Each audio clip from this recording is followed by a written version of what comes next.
Bueno, ahora vamos a hacer un habitual ya viaje a Frankfurt para encontrarnos con nuestro amigo corresponsal, columnista, el señor Guillermo Atlas. Él hoy nos trae, como siempre, una bibliografía de una personalidad del judaísmo que quizás no sea tan conocida por todos los detalles que él nos va a contar, pero por supuesto su nombre tiene mucha resonancia. Adelante, estimado Guillermo, ¿está por allí? Sí, acá estoy, ¿qué tal? Oh, ¿cómo le va? Qué suerte que Muy justo bien. está usted y estoy yo. Qué suerte, ¿no? Que Sí, coincidimos. nos encontramos, sí. Sí, vos decís que voy a traer una biografía de alguien que, claro, pero es que si no fuese, si fuese súper conocida, no sé yo qué rol jugaría yo. Tengo que traer a alguien Mira, que no a se conoce. veces, no, pero yo creo que a veces hay algunos que han hecho biografías de famosos. Ah, no, por supuesto, pero Este, no solamente eso, ya voy a traer algunas figuras que traje, eran muy conocidas, ¿no? sí, Pero otras menos. Y tengo pensado, digamos, para nuestros futuros programas, figuras que son conocidas por lo menos por su obra principal, por su nombre, por algunos claro, a eso me detalles, refiero. pero Uno, siempre bueno, sí, obviamente uno profundiza y no claro. solamente profundiza, sino que le da, digamos, el sentido que uno quiere darle. Obviamente es lo que se llama la recepción personal de esa persona. Claro, bueno, pero difícil, en No, su caso, sin inventar, sin sabiendo, inventarlo. claro. No, hay quienes inventan, por supuesto, también. No, no, yo No, soy no. soy enemigo de los fake news. Soy Claro, enemigo de bueno, los. pero usted sabe que a veces, bueno, siempre yo cuento lo mismo. Una vieja historia me contaron hace muchísimo y nunca la pude relacionar con algo hasta que aparecieron las fake news o hasta que empecé a conocer en el mundo del periodismo, también compartido con usted el tema del pescado podrido, ¿no? La historia del político que llega a dar un discurso a un pueblito junto con el candidato opositor, ¿no? Entonces pide pasar el primero, pasa primero, y cuando va a terminar su discurso dice, bueno, que yo no le daría nunca el voto a alguien que ha sido ladrón, que ha estado preso, que también estuvo enredado en cocaína, que su familia maneja prostitución y demás. Entonces, cuando baja, un asesor de él le dice, pero vos estás loco, ¿cómo vas a decir esto? Bueno, que suba y lo desmienta. Y yo nunca llegaba a entender este, la El gracia sentido del pleno del chiste. chiste, ¿no? Claro, Claro, claro, entonces, es verdad. Una vez que salió esta versión, desmentirla cuesta el doble. por O sea, él, supuesto. él tiene que decir que es Bueno, honesto.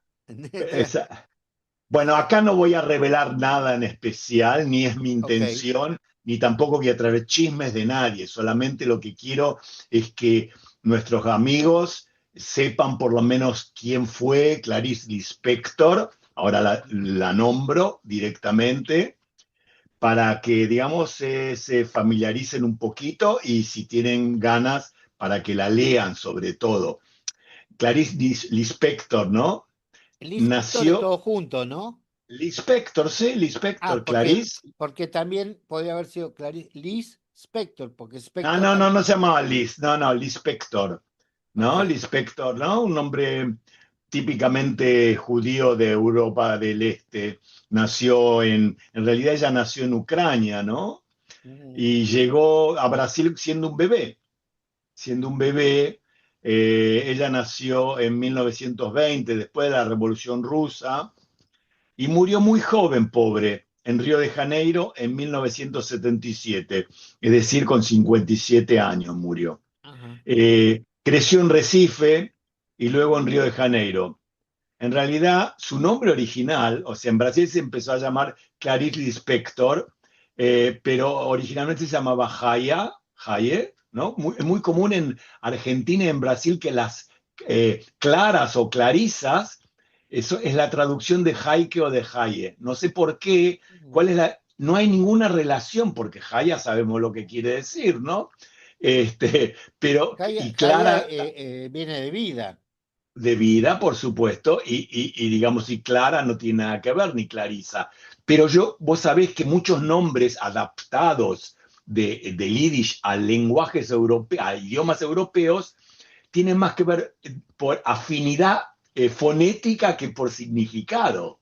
claro. Puede ¿Entendés? O ser, sea, por sí, sí, ejemplo, puede ser. ¿cuál es la relación que alguien se llame Moshe o Moishe y en Argentina se llame Mario? Ninguna. No, no, no. ¿Entendés? O en No, bueno, Alemania se pero llamaba... fíjese, yo cuento siempre que mi familia es así, mi abuelo era Marcos León. Sí, Mi primer primo que nació, digamos, con el apellido León, se llama Marcos Jorge León.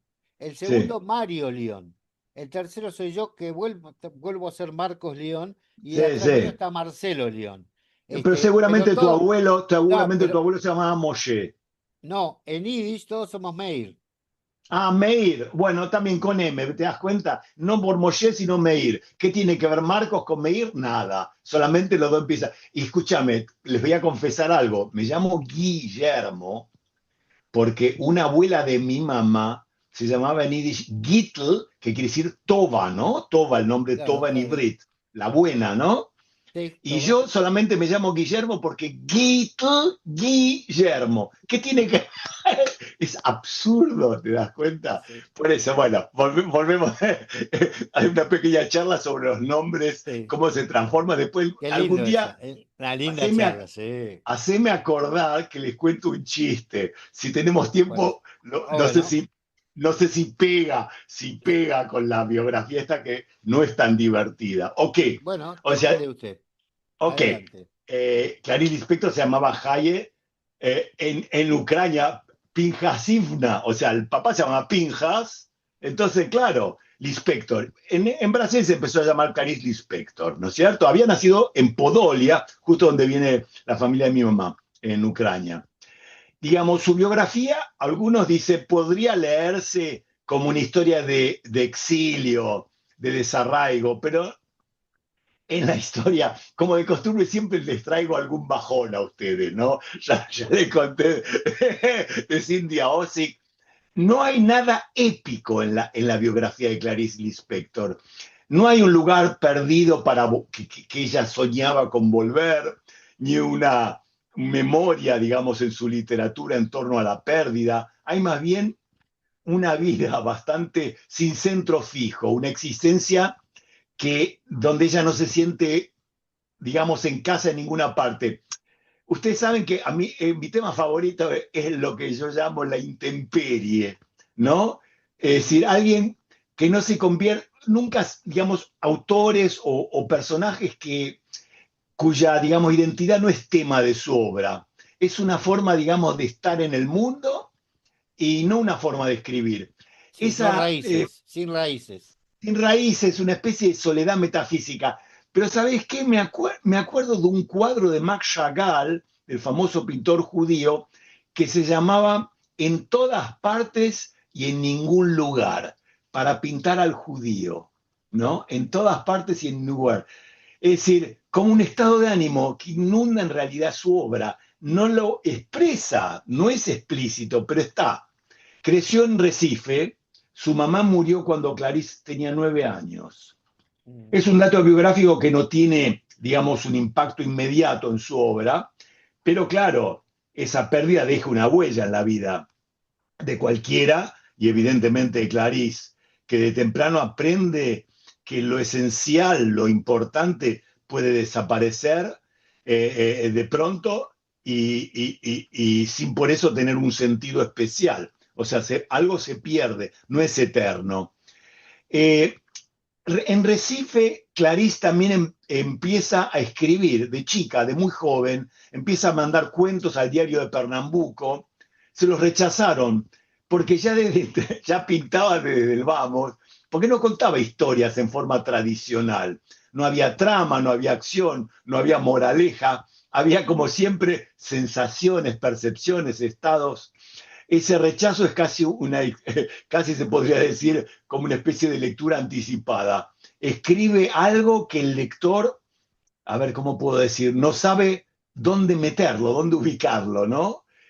En lugar de aprender a escribir y en lugar de aprender a escribir como se espera, Clarice insiste en escribir lo que no pega, lo que no, de algún modo no encaja digamos, en las expectativas de la gente. Cuando más tarde se muda a Río, estudia Derecho, empieza a publicar, sin embargo, en diarios y revistas, y ahí aparece alguna de sus marcas más clásicas. Fue periodista, cronista, traductora, sabía varios idiomas, ¿no? Es decir, trabajó con el lenguaje, eh, digamos, donde el registro sirve y ordena, pero en su literatura no. Es decir, en los diarios y en los artículos sí le servía. Su novela más conocida, que fue la más temprana, se llama Cerca del Corazón Salvaje. A ver si lo puse acá para mostrárselos. Acá tengo una edición, Cerca del Corazón Salvaje. Ujú. Sí. Y- Y que irrumpe muy temprano. No es un libro difícil, pero no es lo que uno espera de una novela, de alguna manera. No hay un mundo narrativo, hay una conciencia que se escucha a sí misma, de alguna manera. Me llamó la atención una frase que se las quería leer en un momento dado, describe al vecino y el gallinero dice, donde el gran mundo de las gallinas que no sabían que iban a morir. Yo digo, a la pucha, es una frase que te das cuenta, las gallinas que no sabían que iban a morir. Después vendrán libros muy distintos, ¿no? Entre sí, la Pasión según GH, como hablábamos antes, ¿no? Ujú. Quizás el más extremo, Lazos de familia, cuentos breves, domésticos. Agua Viva también es una novela bastante interesante que también la tengo acá, Agua Viva. Hoy les muestro los libros porque la verdad que Sí, es una escritora que conozco bien y que me gusta mucho, ¿no? Se sí, nota entiendo su... que sí. Aparte, bueno, Sí. sí, por fin vemos siempre los libros de la biblioteca, por fin lo podemos ver Hoy, abajo. hoy, hoy lo saqué porque los tenía todo ordenadito por Clarice Lispector. Aunque no creas, hoy estoy ordenadito. Si no Bien, es un bárbaro. despelote, Pero me ¿no? cuesta, a ver si me ayudas a entender. Me decís Sí, que es una persona que no tiene una escritura convencional, digamos, ¿no? No, exacto. no tiene una lectura convencional que uno diga, bueno, hay un principio, hay un desarrollo, hay un final, hay una moraleja o una enseñanza, o deja algo, o una sensación. Entonces, ¿cuál es el atractivo? ¿Cuál es la virtud? ¿Cuál es la virtud de ella en la escritura?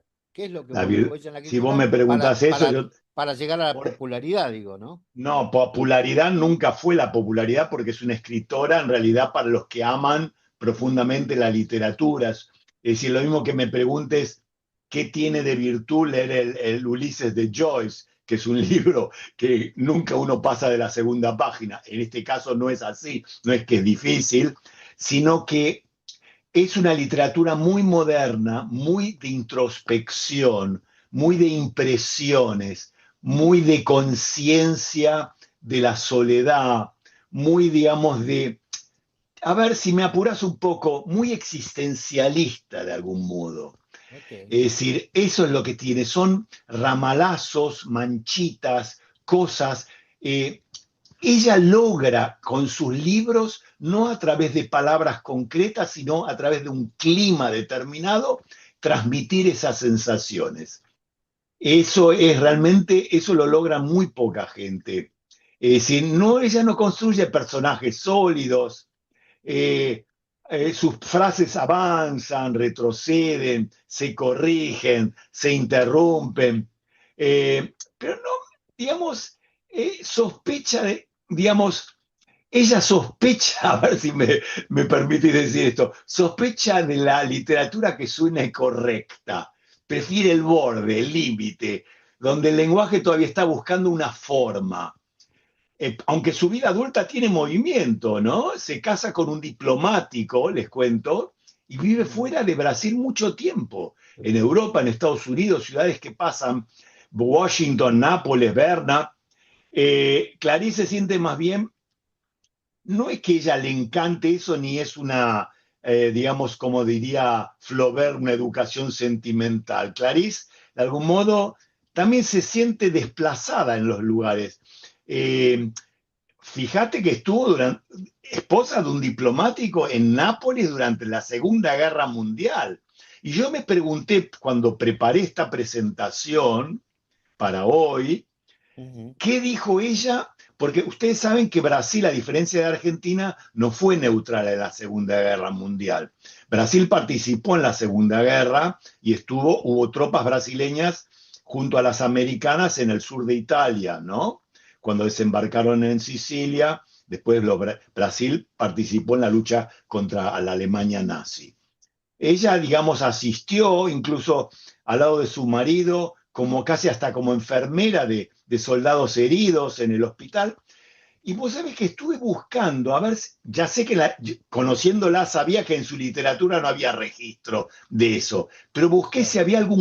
si había algún tipo de carta de ella mencionando. Y sabés que no, digamos, un poco me sorprende y si me permitís, un poco me decepciona, pero es ella, es tal cual, es Clarice Lispector, de algún modo. Eh, eh, en esa época ella escribía, se dedicaba también a la traducción, porque ella sabía, aparte de, obviamente, portugués, inglés, francés, castellano, y sabía ibret y sabía yiddish. Y tenía nociones de ruso. Incluso quedó como registro que tradujo, fue la primera traductora de un cuento de Borges, Historia de los dos que soñaron, lo tradujo Clarice Lispector. Sí, Al eso portugués. sí, lo tradujo al portugués. Ujú. Ella, digamos, era judía, nació con un nombre judío, en una familia judía, que huyó de pogrom de Europa, pero los judíos de verdad no aparecen en su obra, ni como memoria, ni como relato. Y yo busqué, ya que sigo mostrando libros hoy, estoy loco, estuve buscando en la biografía, yo tengo una biografía fantástica de ella, de Benjamin Moser, que se llama Why This World? ¿Por qué este mundo? Digamos, y estuve ojeando a ver si encontraba algún rasgo del relato ese, y Moser dice, digamos, no encuentra nada.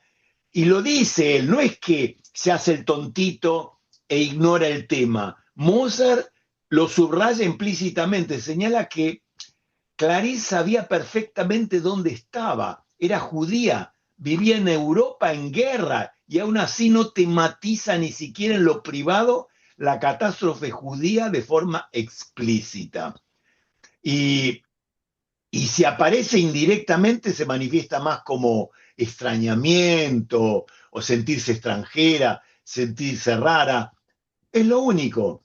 Después vuelve a Río, se separa de su marido, el diplomático, ella se casó muy joven, y escribe en una época que empieza a escribir para ganarse la vida, ¿no? Está separada, publica cuentos, crónicas, tengo los libros completos de él, los cuentos, perdón, completos de ella, de ella. Dije de él porque estoy pensando en un cuento que leí ayer, nuevamente, hermoso, traducido por una amigo que falleció, que fue un gran escritor y traductor judío argentino, Marcelo Cohen, y hay un cuento que se llama, creo, Felicidad Clandestina, que es un cuento maravilloso, y ese sí es muy accesible, muy cortito, de página y media, que se los recomiendo a todos, y se los puedo mandar, te lo mando, Ok, lo tengo, es precioso. ok. Eh, Entre el final de los 60 y principios de los 70, pensá que murió en el 77, publicó muchos libros infantiles, traducciones, adaptaciones de obras extranjeras, ¿De tuvo qué? mucho Mm. reconocimiento, ¿no? Impartió charlas, conferencias en distintas universidades. Claro, es una autora súper apta para universidades, porque, digamos, tenía mucho para hablar, digamos, sobre literatura. Viste que hay autores que son más para escritores que para lectores comunes. Se llaman los escritores que escriben para otros escritores. Un poco hay Claro. algo de eso. Ahora, en el Bueno, pero eso es una 66, cuestión elitista, ¿no? no es elitista, es una actitud, una actitud, una forma de escribir, no es elitista. Claro, bueno, pero Elitismo, si yo escribo, pero yo escribo ahí podemos solamente para... discutir. Yo no creo que No, ella no es para discutir, haya no, sido no, así. te No digo creo que que... ella haya sido así, pero aparte que no creo que si hay un escritor que es difícil, sea elitista, con ese criterio Borges, que todo el mundo No, lo no, conoce digo y nadie lo cuando... lee. Hay mucha gente que habla de Sí, Borges y no lo lee, y se podría decir que es elitista, y lo fue en política, en muchas cosas, pero ha sido un Sí, genio, es decir, no tiene nada que ver. Shmuel Agnon, ¿no? Shai Agnon, el gran tienes razón. escritor judío-israelí, escribe un hibrid, es ilegible, es un hibrid. Te digo, yo una vez intenté, a pesar que sé hibrid, no lo entiendo, es muy difícil, tengo que leer traducciones, ¿entendés? Bueno, bueno, por eso en el librito hay otras cosas. En el librito tenés que hay una rama del hebreo muy literaria, muy Exactamente. alta, que también que toca con la bíblica, Es, digamos. muy, es una brecha enorme, exactamente. Claro, Hay entonces, de esa brecha hasta el hebreo común es muy amplia, es muy alta, mucho mayor que en sí, castellano. la Estoy de grieta es acuerdo muy con grande, vos. digamos. Estoy de En acuerdo con cambio, vos, Marcos. cuando vos lees, le empezás a leer el Quijote y también te vas a encontrar con un castellano que no entendés, pero bueno, lo podés imaginar, lo podés entender. Claro, claro, claro. Digamos, dice lentejas en lugar de lenteja, dice pantufles en lugar de Sí, pantuflas. Bueno, se por entiende, supuesto. digamos. Sí, sí, Si pones en chantar en vez de contexto. cena, como en Sí, bueno, portugués, exacto, sí, por ejemplo. pero de ahí a la diferencia cultural entre el Claro, hebreo claro, ¿no? y Incluso en Shai Sifrutí, Agnon tenés todo el Ivrit todavía de Europa Oriental. Pensá que donde él claro, estudió Ivrit. Es decir, en Europa. todavía no está, el hebreo moderno, pleno, todavía no está en su máximo desarrollo. Pero ahora sigo con ella y quiero contar un hecho. En el 66, cuando ella tenía 46 años, se durmió con un cigarrillo encendido y se incendió su departamento. Quedó con Mm, quemaduras gravísimas, pasó meses en el hospital y su mano derecha, la mano justamente de escribir, nunca volvió del todo a, digamos, a recomponerse. Pero esa historia igualmente no la convierte o no es un mito que podríamos decir, bueno, un hecho épico en la biografía de ella, porque en realidad, más que nada, eh, ella lo vive como si fuese el cuerpo como un límite, de alguna manera, ¿no? Hacia el final, sin embargo, publica una obra que me parece que es la obra con más contenido narrativo, que se llama La Hora de la Estrella. Y murió muy poco después, con 56, 57. En realidad 56 dicen todos, ¿sabes por qué? Porque murió un día antes de cumplir los 57. ok. Ella nació el 10 de diciembre del año 20 y murió el 9 de diciembre del 77. Y leí una estupidez increíble para, digamos, les digo estupidez por la ignorancia del que lo relata, y dice, y no la pudieron enterrar al día siguiente, que era sábado, dice, porque era su cumpleaños. No, querido, no la pudieron enterrar porque era Porque era Shabbat. sábado, claro, claro. Exactamente, pero bueno, Pero, a cuando ver, lees fuentes te reís, te causa mucha gracia a veces, ¿no? quiero tocar dos pequeños temas que pasaron. Uno Sí, es el tema este de la participación de ella en la Segunda Guerra Mundial. ¿Sí? sí. Ella ¿cómo se sabe dónde participó, cómo participó? El marido era diplomático en Nápoles en esa época, estaba en Ah, Nápoles. vivía en Italia, Sí, se estaba allá, claro, y estuvo en otras ciudades también. pero Pero no era una exactamente, no, participación no, activa. no, no, claro, digamos, ella protegida con la inmunidad diplomática al lado de su marido, y digamos, y se sabe solamente como actividad pública de ella haber asistido a soldados de las tropas brasileñas. Eso es lo Ah, único que se sabe. claro. No hay demás, ¿entendés? Lo que quería contar, digamos, justamente antes de morir, que publica La Hora de la Estrella, que digamos que es, yo diría que es la novela más concreta de ella. Es la historia trágica de la vida de una joven inmigrante de Alagoas que se llama, es gracioso, mira cómo se llama la chica, el personaje, Macabea. La Mm, chica se llama Macabea, una joven inmigrante de Alagoas, pobre y desnutrida, que sobrevive en Río en una rutina vacía. ¿Ves? Volvemos un poco al tema, a pesar de ser narrativo, existencialista. Digamos, sin apenas conciencia de la infelicidad de ella, ¿no? Eh, ¿No eh, es un poco autorreferente con esto que hablamos? Porque algo de eso hay. cuando vos me decís que no tiene raíces y que no tiene, digamos, que no encuentra, yo digo, ella a los 6 meses fue trasladada. Exacto. Y Marco, después, vos querés hacer psicología y decir que en no, realidad era no, una... no, no, no, no, No, perdón, no, no, no quiero no, no, meterme. Marcos, podríamos hacer una lectura de una depresiva que aprovecha la depresión para hacer buena literatura. Podría Claro, ser. bueno, bueno, Esa es una lectura todos posible. los grandes escritores tienen un rinconcito de, Algún Michigas, sí, claro. sí, Claro. digamos. Exacto. Y esta Pero no, mujer, me refiero que no tiene, digamos, es como en mi caso, que yo soy inmigrante en este país. Soy sí, ciudadano, pero inmigré acá, no, por no nací acá. supuesto, Ahora, mis padres que quedaron, nacieron y se criaron y murieron en Argentina. Pero mis abuelos correcto. también fueron inmigrantes. Por supuesto, el Entonces, mismo caso que el mío. claro, entonces hay como un gen, ¿no? Recesivo Por que vos decís, supuesto, por este, supuesto. Está claro, que esta mujer tiene un gen judío, está clarísimo. Todo ujú, su estilo del desarraigo es clarísimo. Incluso fíjate que en esta novela última, que es la más concreta, habla del desarraigo de una chica pobre que viene de Alagoas ignorante, escuálida, solitaria, que come poco y comía pan y Coca-Cola y vive en una pensión, ¿no?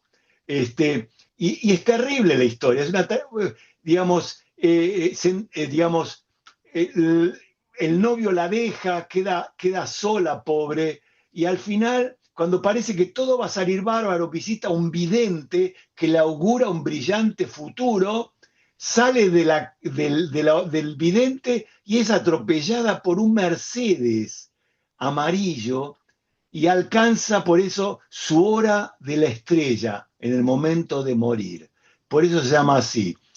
Eh, claro, la novela se destaca, es más concreta, digamos, tiene también el tema de la condición humana, pero también el tema de la invisibilidad, digamos, de las marginales sociales, ¿no? Acá por lo menos aparece un tema social que hasta ahora no había aparecido tanto en su obra, ¿no?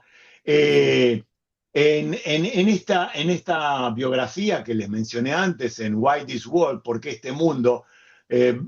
Moser, Benjamin Moser, reconstruye la única entrevista televisiva que o Clarice, en realidad yo digo lo Clarice. castellanizo, que grabó en febrero del 77, es decir, 10 meses antes de morir o 11 meses antes de morir.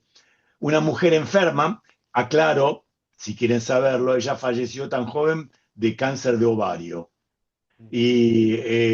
Ya en esta entrevista, una mujer enferma que responde poco, se niega a explicar y conserva hasta el final el control de todo lo que ella calla, por decirlo. Y cuando le pregunta si es más difícil comunicarse con adultos o con niños, dice que con los niños es fácil, porque ella se siente muy maternal, dice, pero que con un adulto está hablando, digamos, con la parte más secreta de sí misma. Y entonces para ella eso es difícil. Ujú. Los adultos, dijo, lo cito de acá del libro de Mozart, son tristes y solitarios. Los niños tienen imaginación y son libres. Cuando le preguntan en qué momento empieza esa tristeza, se niega a decir y dice es un secreto. Luego concede una frase mínima, a veces basta con un shock inesperado y enseguida baja el drama, no está solo, tiene amigos. Ese día está triste porque está cansada, por lo general dice que es feliz. Es interesante, ella falleció, dije, ¿no? En diciembre del 77 y no, dije, justamente fue enterrada un domingo, el 11 de diciembre, porque claro, falleció justo antes de Shabbat, Sí, sí. en el cementerio israelita de Cayú. Cayú es un barrio al norte de Río de Janeiro, y ahí está. En la tumba dice, me fijé, escribir, eh, a ver, es, en la tumba dice, dar la mano a alguien siempre fue lo que esperé de la alegría. Y dice que me fijé, chequeé de dónde era, la frase proviene de La Pasión según GH. Es una frase de ella de ese libro, ¿no? Ella dijo en algún momento en esa entrevista que escribir era una maldición, pero que esa maldición la salvaba, porque te obliga y arrastra, como un vicio, dice, un vicio penoso del cual es imposible librarse. Y es una salvación porque salva el día que se vive y que nunca se entiende a menos que se escriba. La novela, para terminar, la jornada de México escribió hace unos años sobre ella. La gran escritora brasileña, les leo, tuvo el coraje de escribir a contrapelo de su época e impuso allá por los años 70 la mirada sesgada, transversal, oblicua. Mirada de ojos verdes que por ser tan oscuramente verdes aparecen negros en las fotos. Y ella decía, mi secreto es tener los ojos verdes y que nadie lo sepa. Claro. Dijo, hablando, exactamente. Exacto. Bueno, Y como dijo una reseña anglosajona, Clarice era esa persona rara que parecía Marlene Dietrich y escribía como Virginia Woolf. Qué bueno. Bueno, yo le iba a decir, hay muchos autores que no les gusta explicar sus obras. Es como explicar un No, chiste, ¿no? por Hay muchos autores supuesto. que no les gusta explicar sus obras. No. Porque, ya sea porque saben que es de la complejidad o porque les gusta que, al decir del teatro, digamos, la ópera aperta, ¿no? Obvio, Que por termine supuesto. en Es el que público, que en el toda la público obra de cierra arte es la obra. así, obvio. Yo, un caso que me acuerdo siempre me llama la atención, estaba escuchando desde la radio una entrevista radial que le hicieron a Silvio Rodríguez y le preguntan, la locutora le pregunta cuál es el significado del unicornio azul, cuál es el significado que él le da. Entonces él Claro. hace un silencio y le dice, ¿y tú qué significado le das? Bueno, y la tipa empieza a hablar y a hablar Sí, sí, a este, divagar. la amistad de un amigo que se fue, qué sé yo. Entonces le dice, bueno, será ese, le dice, Claro, como diciéndole, porque es lo que cada uno quiere por entender, ¿entendés? supuesto, por eso es lo peor que le puedes hacer a un pintor es decirle, perdón, maestro, ¿qué quiso decir con ¿Qué estas quiso decir? rayitas en el... Eso, mirá, es el estereotipo, lo peor que puedes hacer. ¿Qué O, quiso decir? Es ya, una esa pregunta pregunta horrible, es horrible. horrible, lo más Sí, sí, sí. cursi y terrible que Sí, puede existir. sí. Bueno, espero que se me haya La- visto. Me olvidé de sí, sí. prender la luz hoy. No, se te ve perfectamente. Sí, Se ok, ve que pero sí, todavía, porque todavía se, sí, sí, se ve que exactamente. todavía hay luz de día Hay luz, todavía. sí, ya estamos, están aumentando los Los días, días más digamos, largos, los días más creciendo, largos, claro, estamos así ya en es. febrero, así que Estimado Guillermo Atlas, le agradezco mucho un la visita que gustazo, trajo hoy, su enorme. presencia en nuestra radio. Y bueno, Radio Nadaría tiene ejemplares de producción como este señor, que es una maravilla y un lujo. Gracias, Guille. Muchas gracias a ustedes, abrazos, hasta muy prontito. Chao, chao. Radio Naharía, la radio. Voz y voz en castellano.